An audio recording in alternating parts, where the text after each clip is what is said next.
Blackwood हवेली की फुसफुसाहट। वो एक सर्द और सुनसान शाम थी जब एलेना ब्लैकवुड हवेली पहुंची। यह एक विशाल विक्टोरियन हवेली थी जो घने जंगलों के बीच छिपी हुई थी।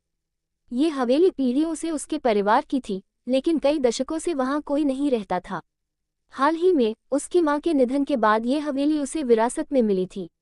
अपने उबाऊ शहर के जीवन से कुछ दिन दूर रहने और इस विरासत को जानने की जिज्ञासा में एलेना ने वहां रहने का फैसला किया। जैसे ही उसने उस पुराने दरवाजे को खोला, वह जोर से चरमराया।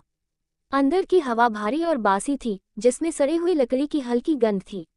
सामने एक भव्य सीढ़ी थी, जिसकी लकड़ी की सीढ़ियां धूल से ढकी थीं।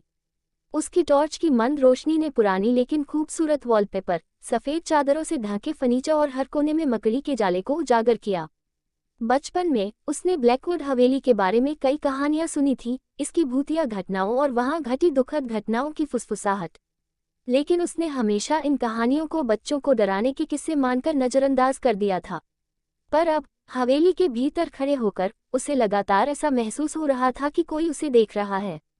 पहली रात, उस शाम, जब एलेना मास्टर बेडरूम में अपने सामान को व्यवस्थित कर रही थी, एक ठंडी हवा का झोंका उसके पास से गुजरा। उसने इसे पुरानी और खराब हालत वाली हवेली की खिड़कियों पर दोष मर दिया। मोमबत्तियां जलाकर वह उस धूल भरे बिस्तर पर लेट गई। उसके दिमाग में हवेली और उसके परिवार के इस जगह से जुड़े इतिहास के बारे में सवाल ही सवाल थे। आधी रात के समय वह अचानक एक हल्की फुसफुसाहट की आवाज़ सुनकर जाग गई। आवाज़ इतनी धीमी थी जैसे किसी दूर के कमरे से आ रही हो। आधी नींद और डर के बीच उसने अपनी टॉर्च उठाया और अंधेरे गलियारे में निकल पड़ी।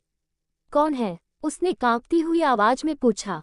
फुसफुसाहट तुरंत रुक गई। उसने अपने कदम बढ़ाए और उसके जूतों की आवाज लकड़ी के फर्श पर गूंजने लगी।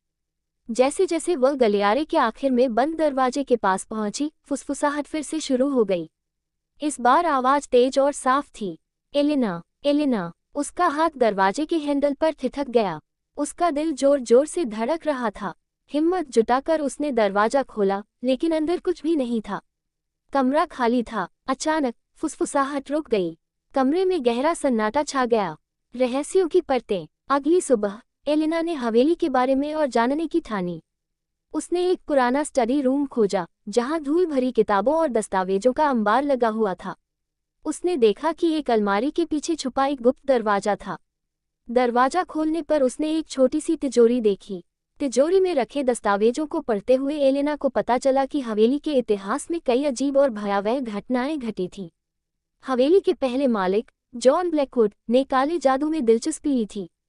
वह अमरता की तलाश में था और उसने अपने परिवार के सदस्यों को बलि चढ़ाने से भी परहेज नहीं किया। एलेना को यह भी पता चला कि हवेली में रहने वाले हर व्यक्ति ने अजीब आवाजें और घटनाएं महसूस की थीं। ये घटनाएं बढ़ती गईं और अंततः हवेली को वीरान छोड़ दिया गया। भूतिया घटनाओं का सिलसिला। उस रात जब एलेना अपने कमरे में थी, उसे फिर से वही फुसफुसाहट सुनाई दी। लेकिन इस बार आवाजें हर तरफ से आ रही थीं। उसके कमरे की दीवारें मानो सांस ले रही थीं। मोमबत्ती की लौ अचानक बुझ गई और कमरे में गहरा अंधेरा छा गया। तभी उसने देखा कि खिड़की के पास एक धुंधली आकृति खड़ी थी। वह सफ़ेद कपड़ों में लिपटी हुई थी, लेकिन उसका चेहरा स्पष्ट नहीं था। तुम्हें यहाँ नहीं होना चाहिए, आकृति ने धीमी लेकिन ठंडी आवाज में कहा। डर से कांपते हुए एलेना ने पूछा, तुम कौन हो? आकृति गायब हो गई, लेकिन कमरे की फुसफुसाहट अब तेज चीखों में बदल गई। सच का सामना। एलेना ने समझ लिया कि यह हवेली एक साधारण जगह नहीं थी। अगले दिन उसने गांव के एक बुजुर्ग से हवेली के बारे में पूछा। बुजुर्ग ने उसे बताया कि जॉन ब्लैकवुड की आत्मा अभी भी हवेली में कैद है और वह किसी को भी वहां रहने नहीं देती। अगर तुम बचना चाहती हो तो हवेली छोड़ दो, बुजुर्ग ने चेतावनी दी। लेकिन एलेना जिद्दी थी। उसने तय किया कि वह इस रहस्य को सुलझाए बिना नहीं जाएगी।